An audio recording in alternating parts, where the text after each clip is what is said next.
It's really wonderful to be invited and be here at RIT. Absolutely feels great to be back. It's been a few years, but I really always enjoyed RIT. I have worked in two different capacities here. My wife also is in a faculty position at Gallaudet. So RIT has a lot of meaning to us. So my name is Raja Kushalnagar, and I'm going to tell you now, I'm not sure how to pronounce my name. The interpreters don't know how to pronounce my name either. But really what's important to me is how you spell my name. I appreciate when people know to spell my name correctly, and that's where I put my emphasis because that is really the accessible language to me.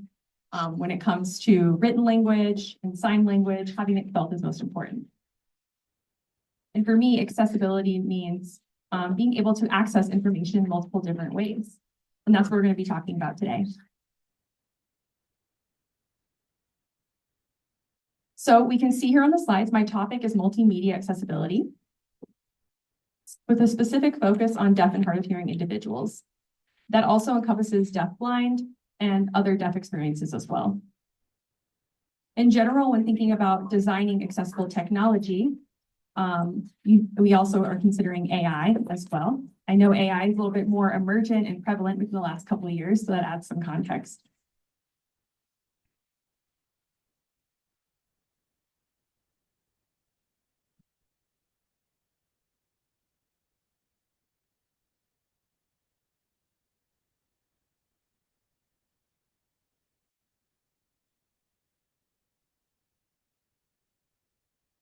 So this relates to our presentation topic for today. How do you design multimedia for people with diverse auditory abilities?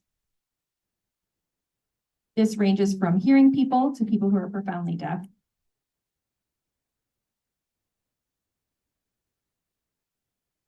Take a moment to look at the slide. My first emphasis that I would like to place is on the diversity of experience within the deaf and hard of hearing community, as well as just within their daily lives. Every deaf and hard of hearing individual has a lot of different experience over the course of their life, depending on the context and the environment. So access is not necessarily a simple solution for all individuals. We really have to think about a more flexible or moldable solution.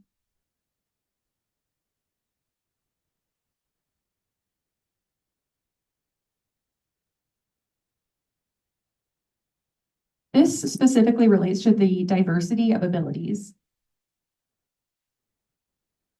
So when we think about audiology or audiograms, where we see the hearing ranges with different deaf and hard of hearing people within the community, we see some might have better hearing or better vision, some might have worse hearing, worse vision. It's just a very wide range that we see here. And we have seen it skew over time, depending on the context. So designs for all people have to consider all of the different individuals and the tales that are represented within this.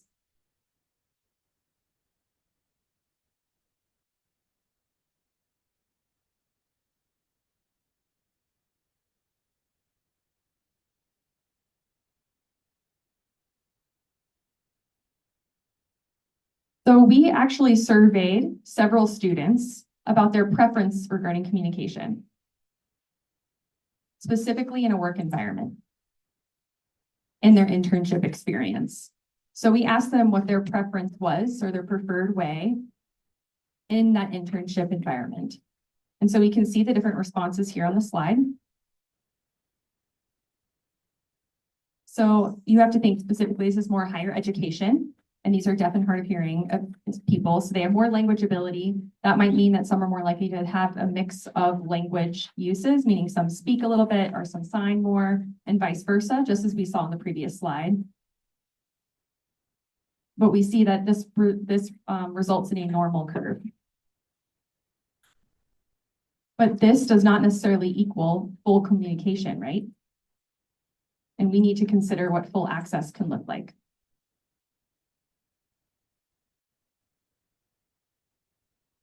And that ended up leading to how these individuals use their communication.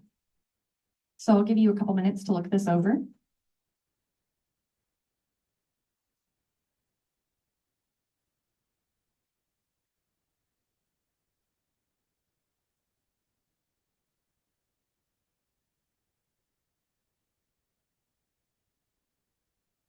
So individuals that were allowed to pick more than one option on this list. And they were able to select several ones that they preferred as preferences or not preferences. So written language to signed communication and et cetera. But there are a lot of different possibilities that could work for different deaf individuals. Many of them stated that they speak for themselves just because it's a really quick way of communicating depending on the context. But in other situations, that is not an option that would be effective for them. The point being is that communication is so crucial. And we see that there is a very huge priority and need that it needs to be addressed. So we have to consider this whenever we're thinking about creating accessible design.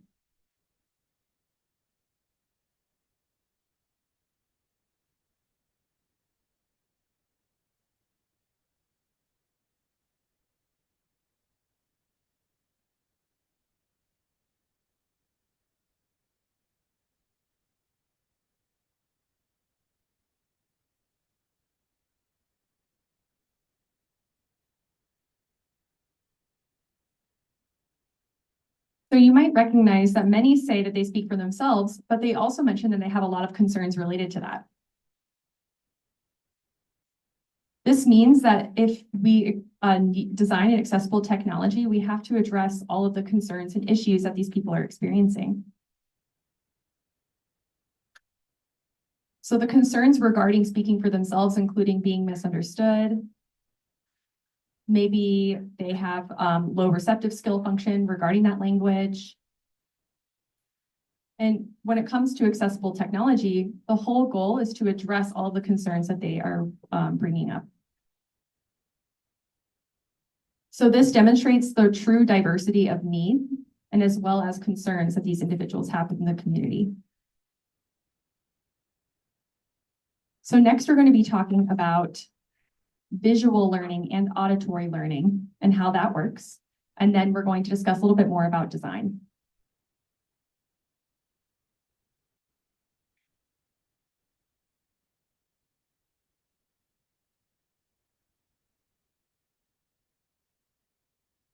When there is spoken language, there is auditory perception, oral perception, and it can be visualized as a bubble. So a person speaks, and the people who are closer within that bubble of the range of the voice. So it's not about vision, it's about you can hear within the bubble, and it decreases with distance. If you double the distance, you get about a quarter of the auditory ability.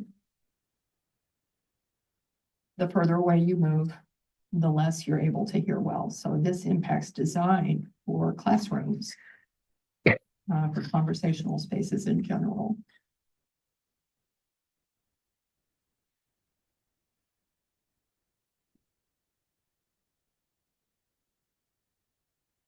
Contrast that with visual perception. It can be viewed as a slice, meaning you're looking in a direction and you can see a slice, and anything outside of that slice is not perceptible. Again, with distance, it is affected, but not to the same level. It's easier to see from a distance than it is to hear from a distance. It's less impacted. So that's something to consider again when you're designing access technology. If they're speaking and then there's reading of captions, then both are affected by distance. With captions, how far can you see those captions? You can see them at a distance that a person might not have an equivalent ability to hear at that distance. So here at RIT, we ran an experiment with captioning where it was projected above an instructor and it tracked the teacher and remained above the instructor. So So the person reading using the captions could see both at the same time, which was really nice. And in that class, there was one deaf student and 30 hearing students. And the deaf student then withdrew from the course. So I wanted to stop the experiment at that point for the semester. But all of the hearing students didn't want that. They complained at that idea. They liked having the captions. They enjoyed having that backup for their communication to help reduce misunderstanding, having the caption in place that they could see from a certain distance. They appreciated they didn't have to be as close to the teacher to receive the content. So I discussed that with the IRB about what could we do in that situation, and we did decide, they decided that we were approved to keep captioning in place for that semester, even though the deaf student withdrew. So it sort of brought home the point that this kind of accessibility technology is beneficial to all people, not just deaf people.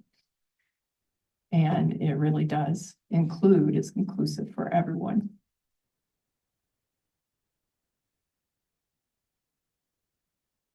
So when you're designing for visual learning, here's what you're thinking about. So designing for visual aspects versus auditory aspects, but visual aspects also have noise.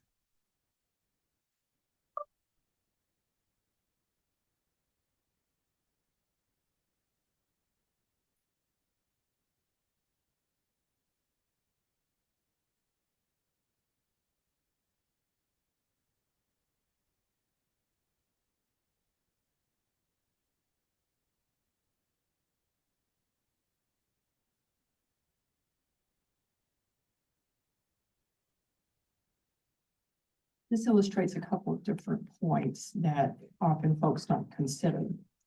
The effect of distance on the eye's ability to perceive, whether you're up close or you're far.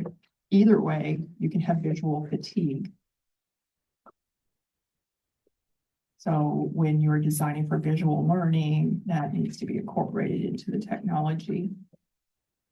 Also considering the slice moves around depending on where the person's looking. So where the information is coming from, you know, you want to be purposeful about how you show that.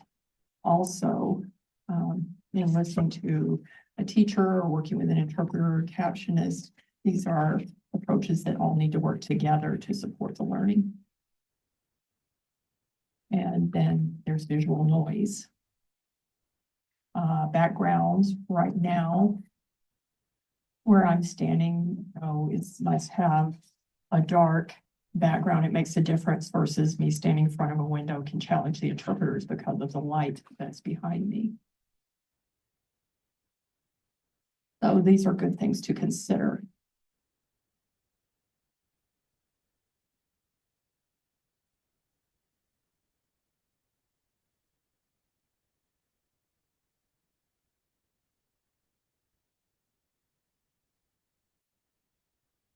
And so far, I've been trying to communicate some things, and I'll summarize it by talking about customization. The environment, the design, all need to work together to fit the needs of an individual, each individual, and also flexibility is key.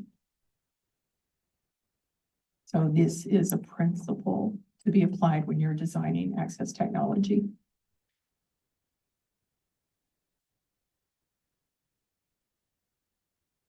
So I'll let you read this about designing of captions.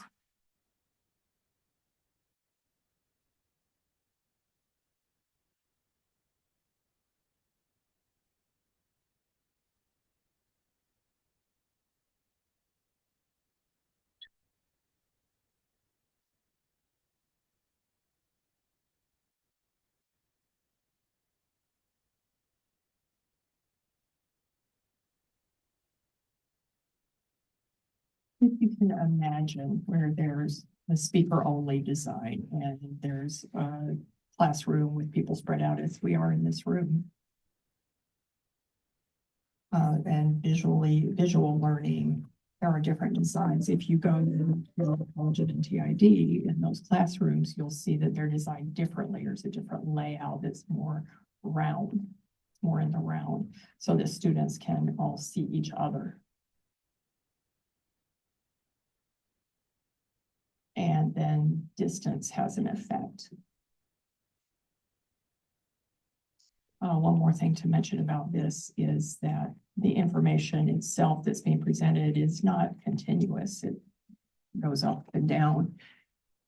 If you're looking at something that's print only, it doesn't include like emotional content, for example. So think about this when you're designing, which I won't be addressing today, but it is something that if it's converted into text, you're losing some of the meaning when you're working with either captioning or an interpreter.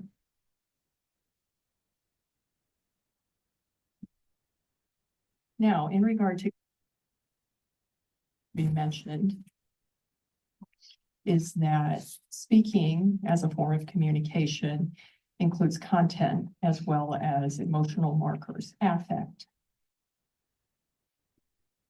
When that is reduced to print, it contains only the content and loses the affect markers. You can add some emotion with the punctuation, for example, but that's not sufficient to give a fully equivalent message. So you want the full context to be present. If it's not, then it leaves folks to do guesswork. This is an ongoing work about making captioning more equivalent to spoken language. And you can see an example text here. The lines you see at the bottom shows the pace of the speaking, and when the speaking happens, that has an impact. People who are hearing it come in real time, but when it gets translated into text, then the speed is lost. It's a different rate of production. The point of this being, again, how can we improve captioning for readability and to make it more equivalent to spoken messages? This is ongoing work.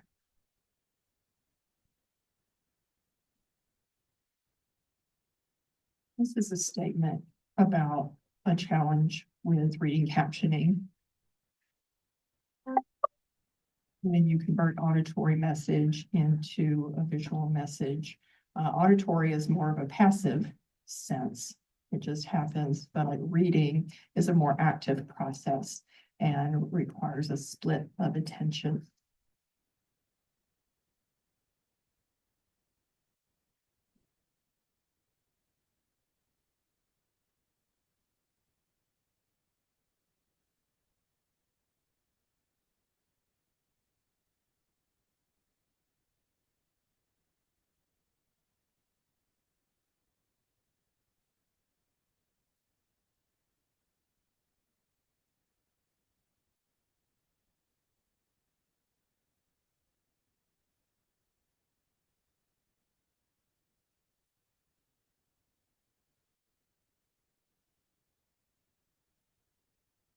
Here, it's talking about attention in general, reading being an active process where you're looking at each of the words. And also you have history to see what was missed. It's more work, but you do have the benefit of having the history versus needing to approach the teacher to get the information. The challenge is in the design. This also is ongoing research about how to bring those two modalities together.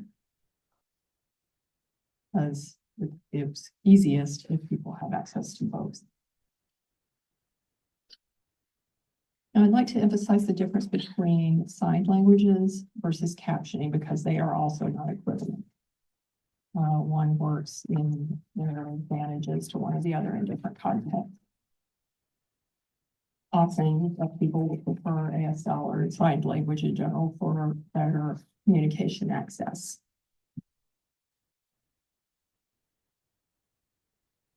With communication, recall that I talked about there's the content plus the context that's conveyed by the affect, the emotion, the expression, the tonality that's communicated within either of the modes, spoken or signed language.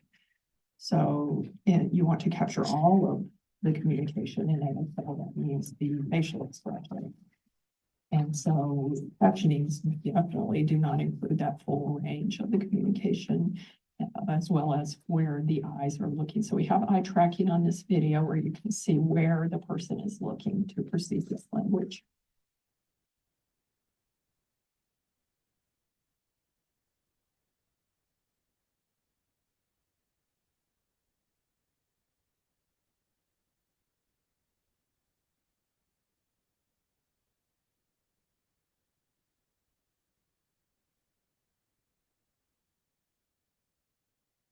In this video, you see that there's less eye movement. Their focus predominantly on the signer, occasionally looking back at the slide itself. So you can't see this here, but we have additional communication information, which is emphasis that can tell us at what point they're looking at the slide. So when did they look at the slide and seeing that process, and then also how it relates to where you're working with an interpreter. Again, where is the person looking? In that sense, signing is more equivalent of a communication than spoken language. But then when you add the English to the ASL aspect of it, meaning interpretation or translation, you've got two different languages going on in the same room. Captioning doesn't have that kind of direct conversion that can take place. You're talking about spoken English to written English. So, but when you only have an interpretation, then you're missing some of the form of the English words. So each is a trade-off. It really comes back to figuring out the needs of the deaf person and their needs, and also the hearing people's needs come into it when you're talking about hearing people using captions, because more and more of them do in conferences. They'll request captioning, and it's not considered accessibility. Is just multimedia. It's one of the media for all of the audience. So it's an access technology becoming universal technology. The design of captioning for deaf people has now become captioning for all people.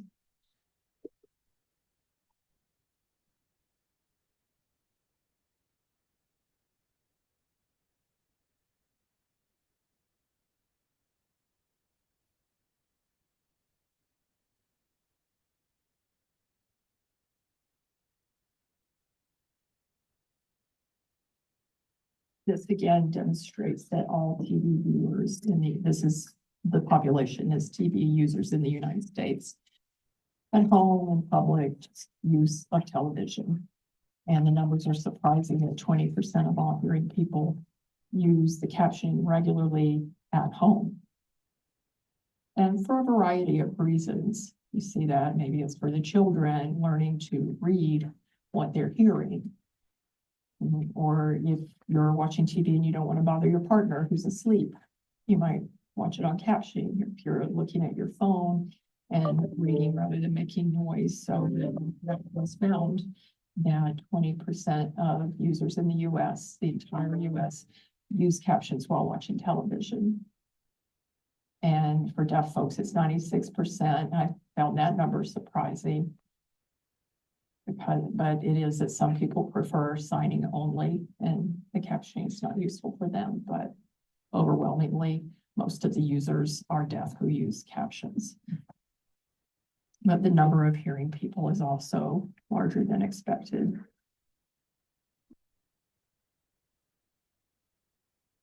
But more hearing people are using captioning than the number of deaf people are using captioning in this example.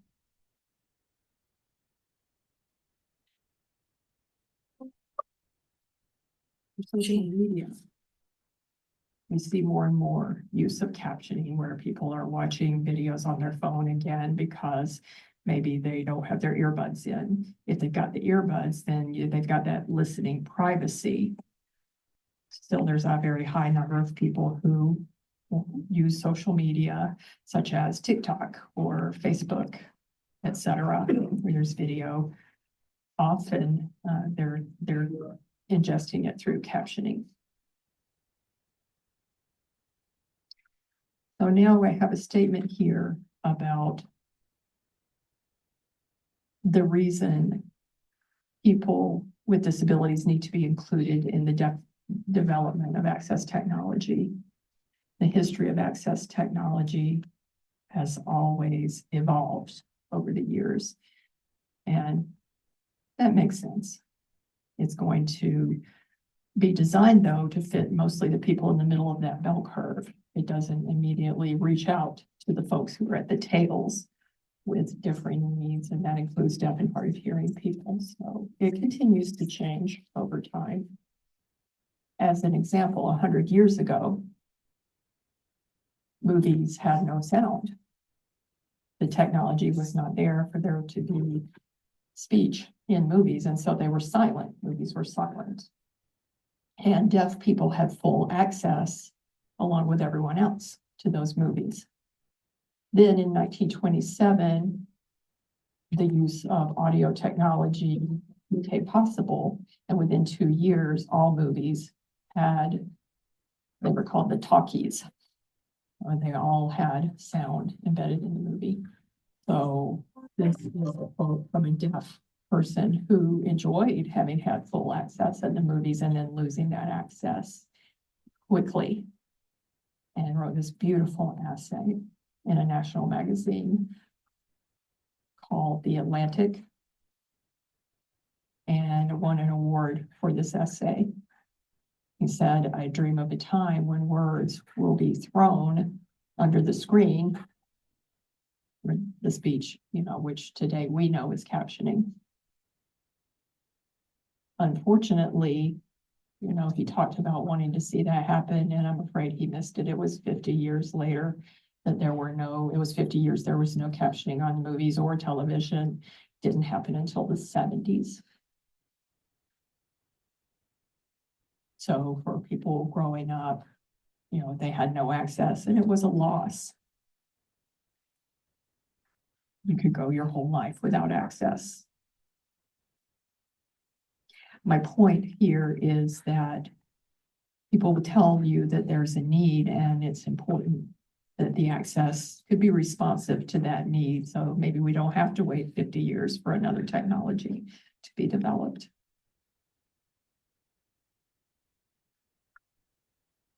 So it's an evolving situation. We continue, like voice control in a car. You can tell your car, you no longer have to pull over to send a message. You can use voice recognition. I don't enjoy that benefit, obviously. As a deaf person, if it's not going to recognize the deaf speech, it may be that eventually it can recognize it, or that it will develop the ability for ASL or sign recognition. So I hope we don't have to wait 50 years. How about 5 or 10?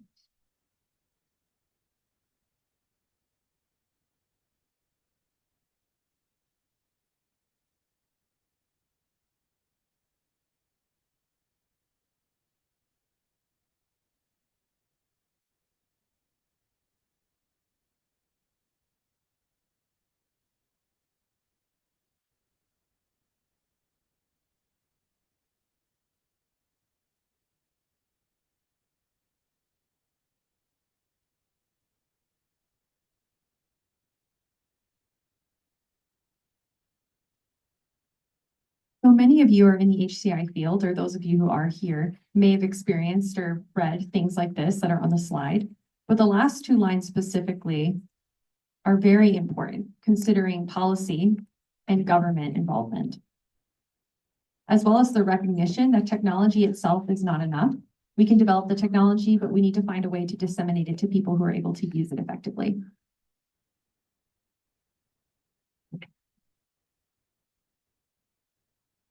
It's also important to build a list of factual information or data that you might have that's ready to be disseminated to policymakers, so that you have that ready as the process gets. So as you're developing your research and you're working in collaboration with other researchers, I would recommend also documenting that in order to help gather information and help solve those issues.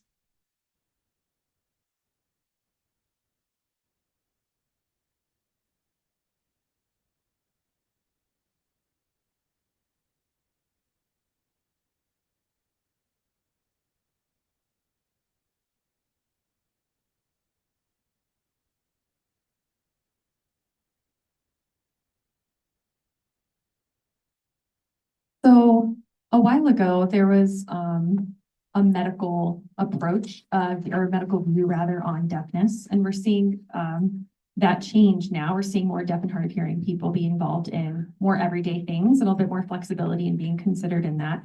But we want to see that become a little bit more universal.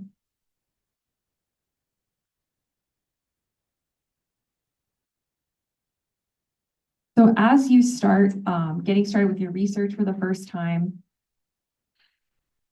and maybe start considering disability, I recommend starting doing that from step one rather than later on in the process. And policy change can have a huge impact on that as well, just from research across the board. But that's something to consider also when thinking about technology. Even when a deaf person gets like a new phone or a laptop, indicating that they're deaf, maybe even, so that can be part of that research too.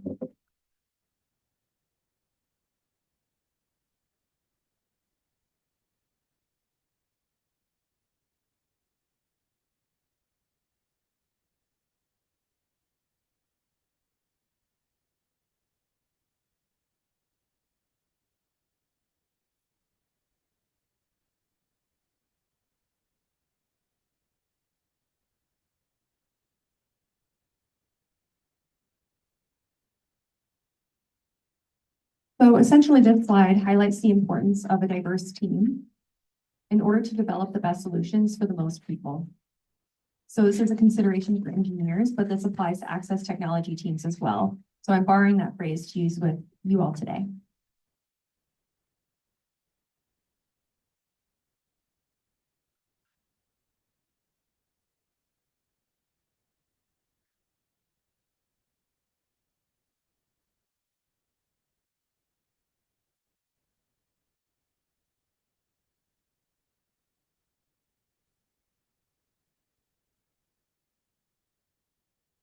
This is an example of an REU program here at RIT.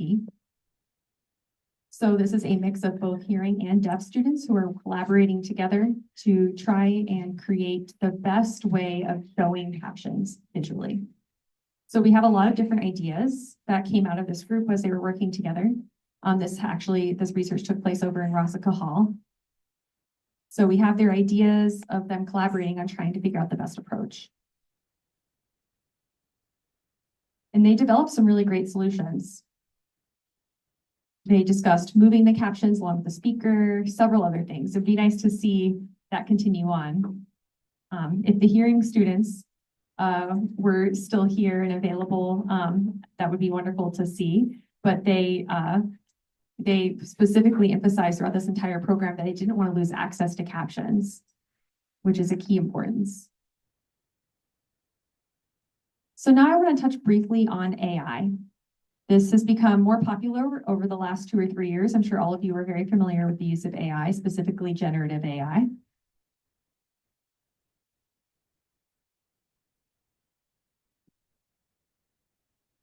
Many students are using generative AI because they find that it makes their lives a lot easier. And we're going to see what it looks like for deaf and deafblind people to have access to that technology as well. But we're going to see how we can make it equitable and usable for all people.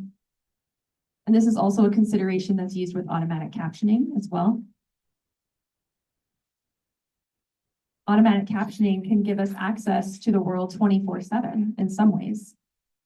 But we're seeing today's students using a lot more auto captioning at work, for example. And there's been a lot of testing in order to improve that technology as well, but we'll dive into that a little bit more later.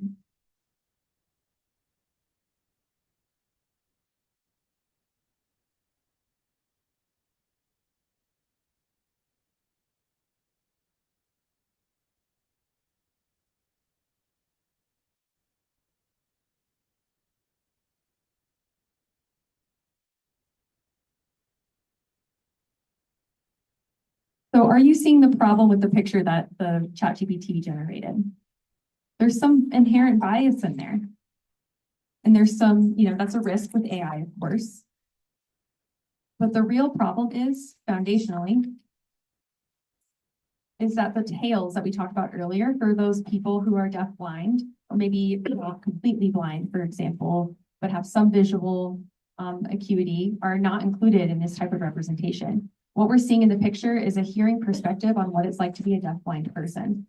So look at this one here, at the woman in the center. She's wearing a blindfold. That is a hearing person's version of what it means to be blind. And so we need to think about where AI is pulling its information from. Is it pulling information from the deafblind community, for instance? And AI is essentially using statistical information. Of course, it's collecting a large amount of data in order to generate a response.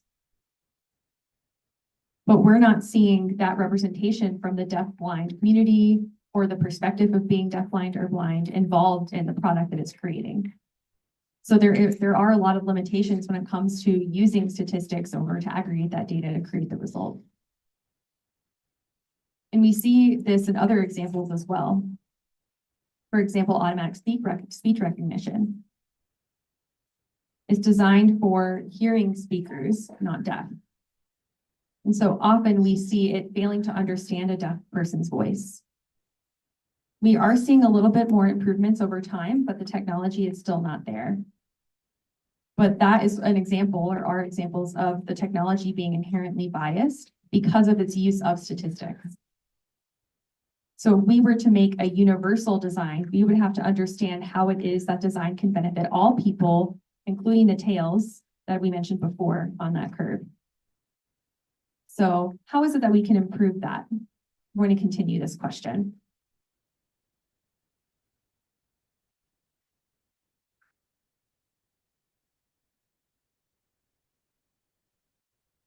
So another example about design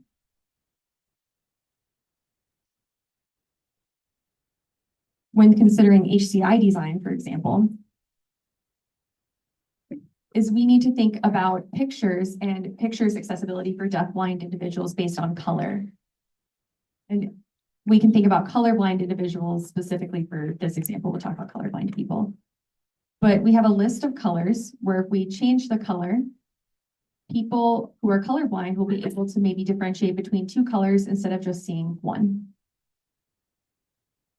So we asked them to make one, and this image was worse for people who are colorblind. And so it's not quite sure how to make images become accessible for colorblind people. It completely failed that test. So it's not even sure when prompted how to incorporate that as part of the result. And that's another example of an inherent bias. Just another example of that technology.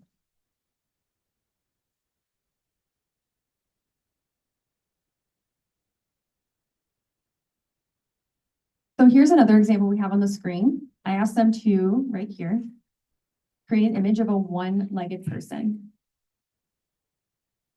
So is this good or bad? Accurate, not accurate? It can be really tough to read the context.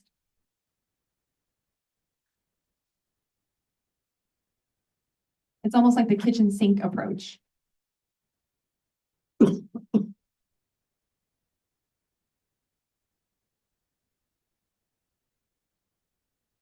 So the current research question is, for a deaf person who doesn't speak, but they sign, what would that speech voice look like? Would it fit the deaf person's affect? Would it match who they were? Would they sound like Morgan Freeman, for instance? I mean, that would be nice, wouldn't it? But do you think Morgan Freeman's voice would match who I am exactly?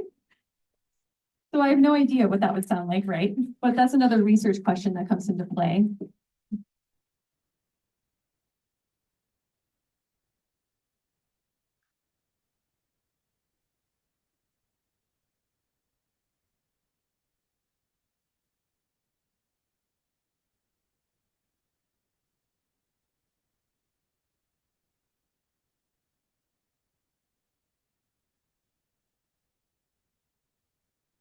So here are some examples of speech.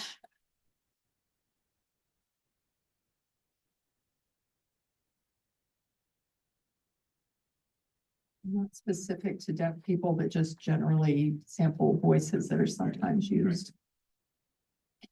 It avoids low incidence populations of people in the tables, like 1% people are deaf and blind. So it's a small population, but still important. So again, with the idea of universal design, you want to hit as many people as possible.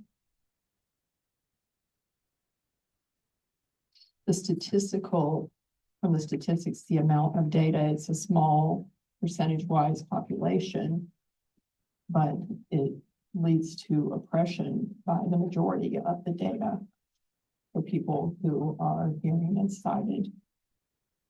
Their attitudes, perceptions, thoughts, 98% versus 2% leaves folks at a disadvantage.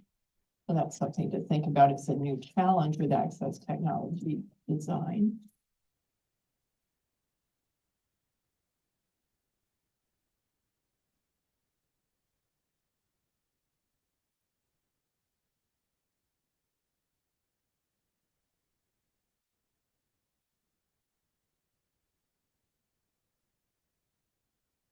AI is exciting. It provides so much new access opportunities. It was there, it was available, but now it's more accessible. However, when there are mistakes, are those mistakes caught? You need access to be able to change, if there's a captioning error, to know that the captioning error occurred in the first place before it can be corrected. So it's more accessible because it's there all the time. And then with deaf and hearing people also reading the captioning together, that helps for that error identification. It requires access. Very important consideration that you need AI, but then you also need to include the mind, the human mind. There's a responsibility of AI that applies to all of us, and there's noise. For example, with captioning, if it's there for everyone, if everyone works together to fix it, that is the accountability of AI.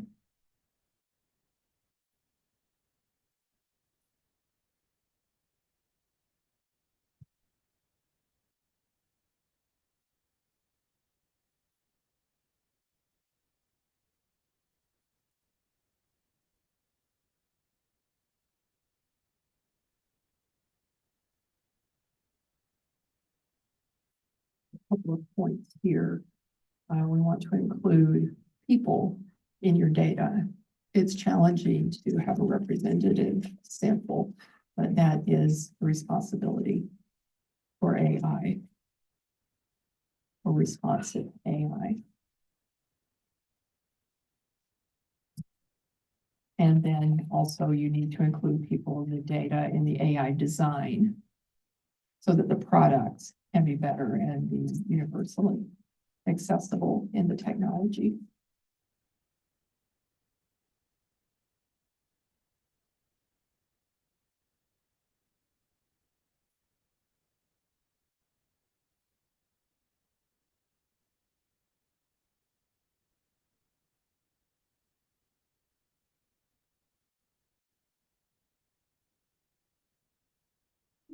Example of ways in which an interaction can be efficient, but also offensive at the same time, or at least misunderstood. So back to the survey about people who speak for themselves, deaf people, what is their preferred communication? So we're thinking not only about efficiency and accessibility, but also social perception.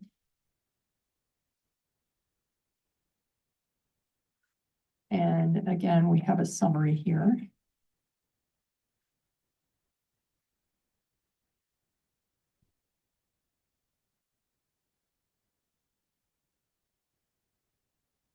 Again, 2 points.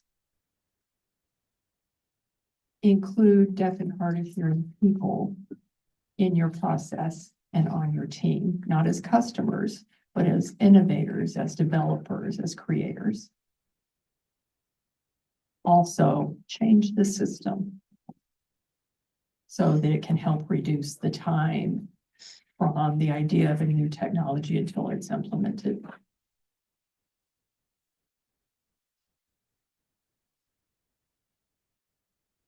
These are examples of changing the system and the impact that that has.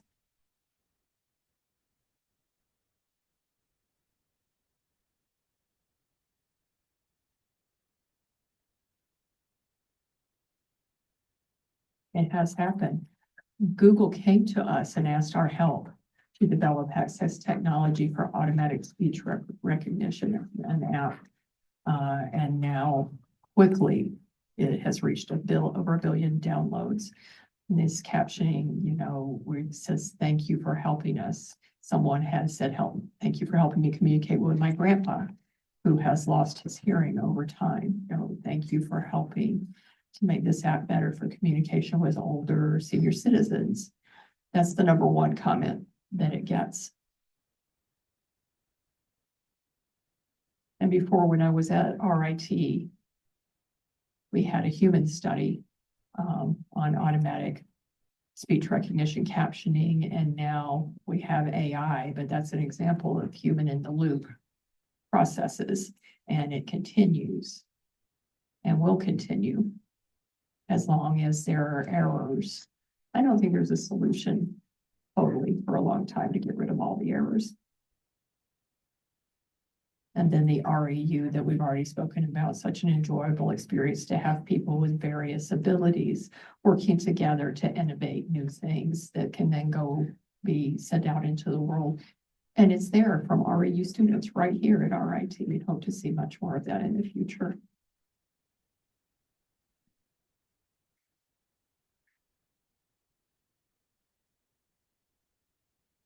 That's it from me.